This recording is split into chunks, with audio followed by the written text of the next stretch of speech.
Morning, gentlemen. I'm up in the morning. It's 4 a.m. I thought I'd have a good time with you. मैंने जैसे आपको बताया है पहले भी, मैं हूं आपका दोस्त मदन सिंह और मैं आपसे कुछ बातें करने वाला हूं on the latest topic. Actually बहुत से लोगों ने मेरे से पूछा है, कैप्टन आपका तो बहुत एक्सपीरियंस है वायुसेना में, आपने युद्ध में भी हिस्सा लिया है, you have fought so many wars. Can you tell us what is going to be the reaction of the Indian government to this massacre in Pahalgam?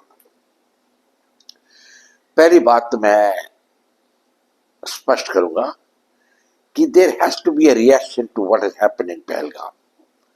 See, the old days when Babur and Timur used to come and just switch their swords and the Hindus would run away are over. They're no longer valid. और अब वक्त ऐसा आ गया कि we have to have a reaction. Pandit Jawaharlal Nehru और शास्त्री और बहुत से और लीडर्स थे, नरसिम्हा राव जैसे भी थे, जिनका कोई रिएक्शन नहीं होता था, वो बस बैठे रहते थे जैसे बुद्धा बैठता है, But now Narendra Modi is not going to keep sitting like that. So question people have asked me is, Captain, what can be the Indian reaction to Pakistan? Will it be war or will it be something else?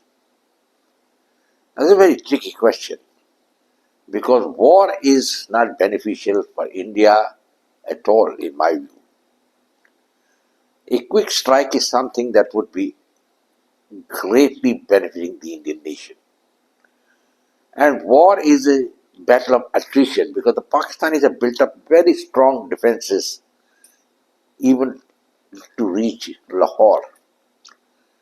They have got a defense line which is the Ishugol Canal, where one bank is raised from the bank on the Indian side and going to be very difficult to bridge it. We tried bridging it in 65 but lost one brigade. So that question is that what is going to be the reaction and what is your suggestion, they asked me.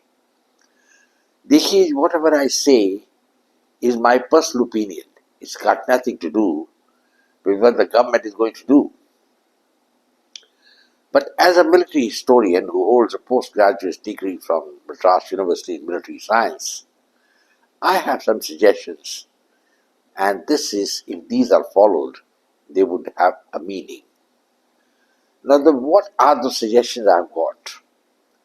India has to have a strike on Pakistan, there's no doubt about that. The question is, what sort of strike? You go and hit the Pakistani air bases or their command centers or whatever it may be. Is it beneficial? India will lose a few aircraft, we may win a few brownie points, but that's about all. Something better is required. You remember the strike in Balakot was made, but very next day Pakistan came back on the Indian side to bomb. And Balakot did not mean the end of terrorism in Kashmir or any other part of the country. Did it mean that? No. Because one swallow doesn't make a summer. That's an old saying. So it means that you've got to have repeated strikes. And that is what is very, very important. Repeated strikes, I repeat, which Indians did not have. One strike is not enough, or army makes one foray across the line LOC, and that's about all. It helps to win an election, yes, but it's not conducive to overall strategy in fighting an enemy nation. I feel very sad when I have to say Pakistan is an enemy nation because both the nations have the same roots. In fact, like Australia and New Zealand, they should have been the best of friends, but it's not like that.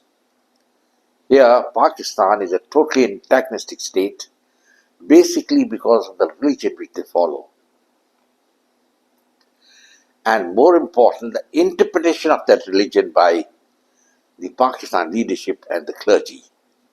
You have just understood and read, even heard the very, very obnoxious comments of General Munir, the Chief of Staff of the Pakistan Army, And he's not the chief of staff, he's actually the dictator of Pakistan.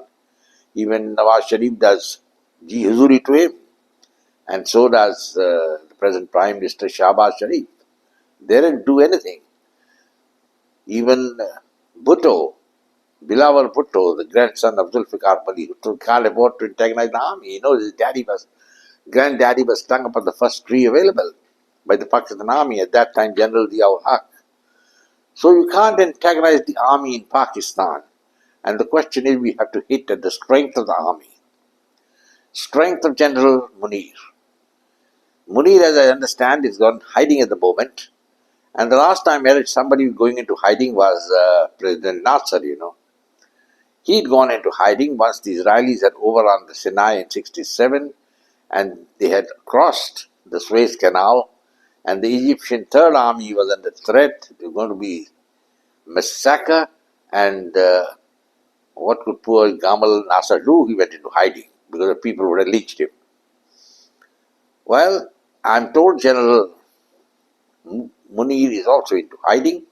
He sent his family away to New Jersey or London, I God knows where, in a chartered plane, and he's thinking how he's going to fight the Indians in a pitched battle. I will suggest to the Indian General Staff not to have a pitched battle, but there has to be a joint operation.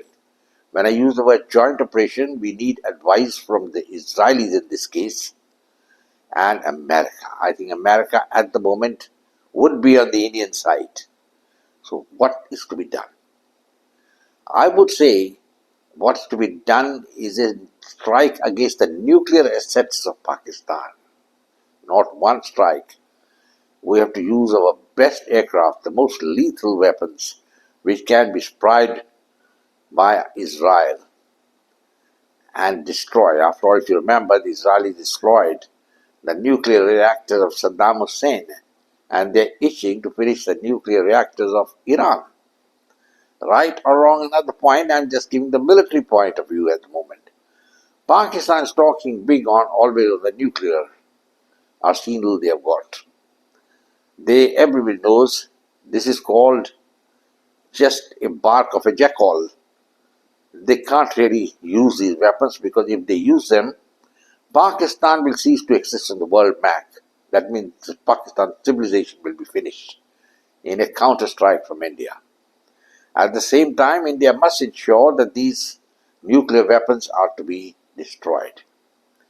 So the first thing and the only thing to be done is to keep up the war of attrition, firing on the line of control or whatever it may be, to keep the Pakistan army pinned down and the Air Force to use the latest sophisticated weapons for the attack on Pakistan nuclear assets.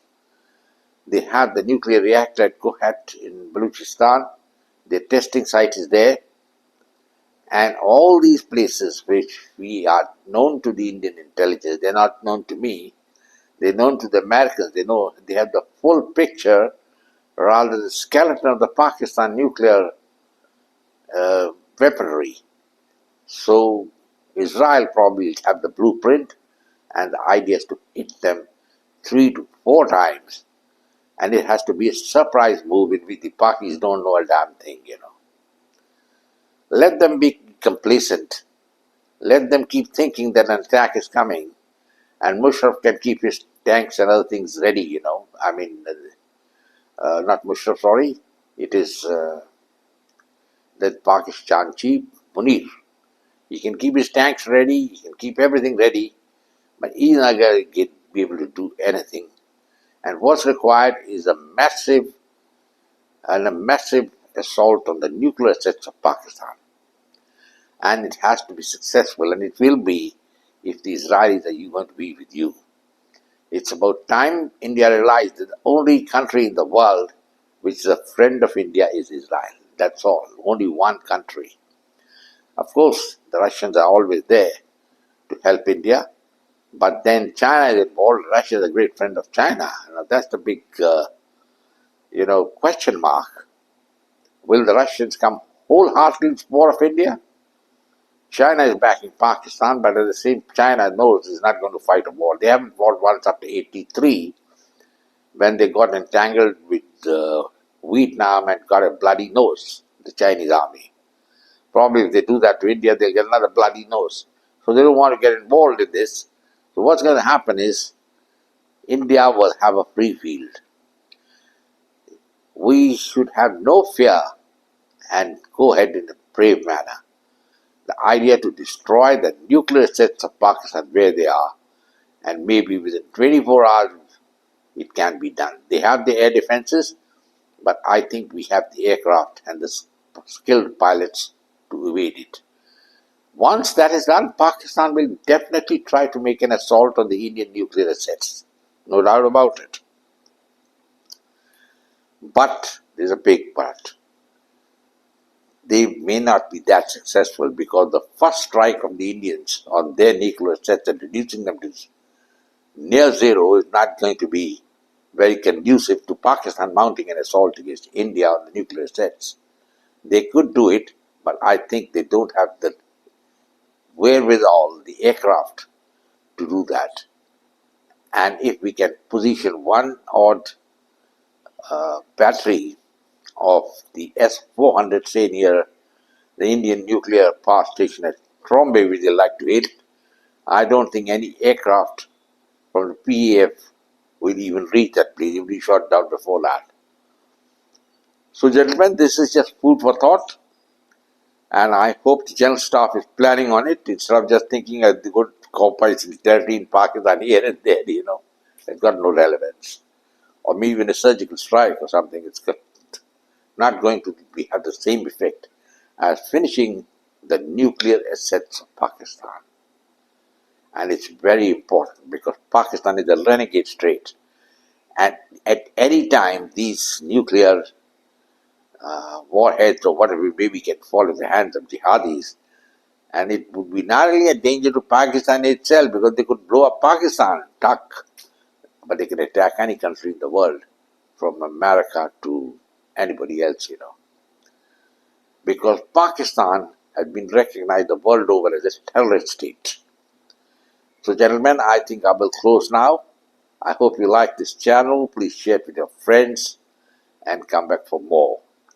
In the meanwhile, I'll say goodbye, God bless, and Jai Hind.